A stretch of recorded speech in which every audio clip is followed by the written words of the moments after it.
Pidato akan saya mulai dalam 3, 2, 1. Dewan juri yang terhormat, sebagai tim kontra dalam debat dengan mosi, Dewan ini percaya bahwa pendidikan formal lebih baik daripada pendidikan non-formal. Sebelum saya memasuki poin argumentasi, izinkan saya menyampaikan latar belakang pada mosi kita kali ini. Mosi, Dewan ini percaya bahwa pendidikan formal lebih baik daripada pendidikan non-formal. Muncul dalam konteks perdebatan tentang aktivitas berbagai bentuk pendidikan dalam mempersiapkan individu untuk kehidupan profesional dan pribadi mereka. Pendidikan formal yang mencakup sistem sekolah dan perguruan tinggi dengan kurikulum yang terstruktur dan diatur secara resmi sering dianggap sebagai standar utama dalam pencapaian akademis dan profesional. Sebaliknya, pendidikan non-formal mencakup berbagai program pelatihan kursus dan pengalaman pelajar yang tidak terkait pada sistem pendidikan resmi, tetapi menawarkan pendekatan yang lebih fleksibel dan praktis. Mosi ini menyarankan bahwa pendidikan formal lebih unggul dalam hal kualitas dan dampak pendidikan dibandingkan dengan pendidikan non-formal. Saya Situno Maripa, sebagai pembicara satu dari tim kontra, tidak setuju pada Dewan bahwa pendidikan formal lebih baik daripada pendidikan formal. Sebelum saya menyampaikan poin argumentasi, izinkan saya menyampaikan kata kunci dan definisi pada mosi kita kali ini, yaitu 1.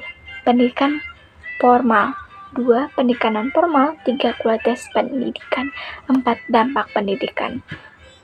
Yang pertama, yaitu pendidikan formal, pendidikan yang terstruktur dan diatur secara resmi, seperti sekolah, perguruan tinggi, dan universitas, yang mengikuti kurikulum yang ditetapkan oleh Badan Pendidikan Resmi. Biasanya pendidikan formal menghasilkan gelar atau sertifikat diakui secara luas. 4. Pendidikan non-formal, 2. Pendidikan formal, pendidikan yang tidak terkait pada sistem pendidikan resmi, meliputi berbagai program pelatihan, kursus, seminar, dan workshop yang seringkali bersifat fleksibel dan praktis. Pendidikan ini bertujuan untuk memberikan keterampilan atau pengalaman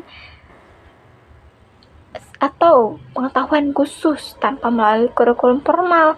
Nah, yang ketiga, kualitas pendidikan, aspek yang mengacu dan pada seberapa baik pendidikan tersebut mempersiapkan individu dengan keterampilan, pengetahuan, dan kemampuan yang diperlukan untuk mencapai tujuan pribadi dan profesional mereka.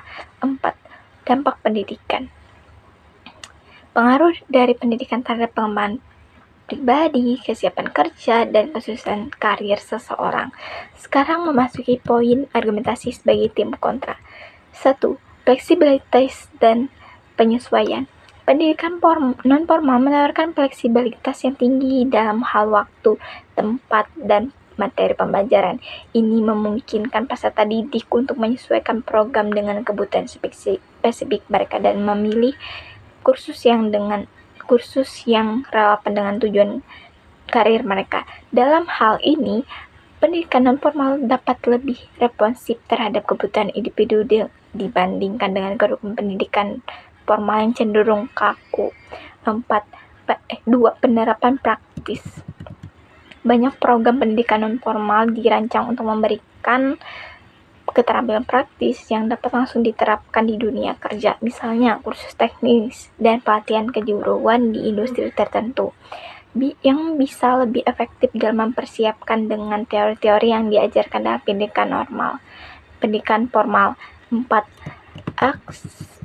3. Aksesibilitas dan kesempatan. Pendidikan non-formal seringkali lebih mudah diakses oleh berbagai lapisan masyarakat, termasuk mereka yang mungkin mengalami kondisi ekonomi dan geografis.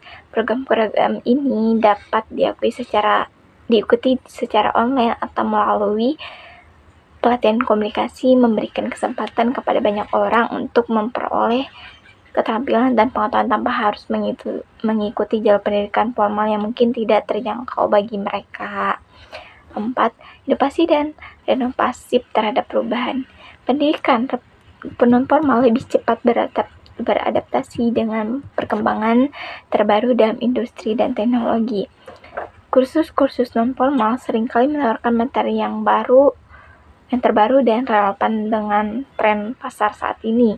Sementara kurikulum pendidikan formal mungkin membutuhkan waktu lebih lama untuk memperbarui materi ajarannya. Nah, yang kelima, pendidikan langsung dan koneksi profesional. Pendidikan non-formal seringkali melibatkan pengalaman langsung melalui magang, workshop, atau seminar yang melibatkan praktisi industri. Ini memberikan kesempatan kepada peserta-peserta untuk membangun jaringan-jaringan dan memperoleh pengalaman yang berharga yang tidak selalu didapatkan melalui pendidikan formal. Dengan mempertimbangkan argumen ini, saya sebagai tim kontra berpendapat bahwa pendidikan non-formal memiliki berbagai kelebihan dan manfaat yang signifikan. Pendidikan non-formal seringkali menawarkan fleksibilitas, penerapan praktis, aksesibilitas, inovasi, dan pengalaman langsung yang bisa sangat berharga, menjadikannya pilihan yang sangat efektif dalam konteks tertentu. Oleh karena itu, penting untuk mengakui dan menghargai kontribusi pendidikan non-formal dalam sistem pendidikan secara keseluruhan. Berdiri di sini dengan tegas menyatakan tidak setuju pada mosi pada kita kali ini. Terima kasih. Perkenalkan, saya Siti Nurmarifah dari kelas 11 ruang C. Mohon maaf apabila ada kesalahan dalam berbicara dan tidak sampai pada menit 7 menit 20 detik karena saya sudah berusaha semaksimal mungkin, namun kapasitas saya mungkin hanya sampai pada 6 menit sekian. Terima kasih.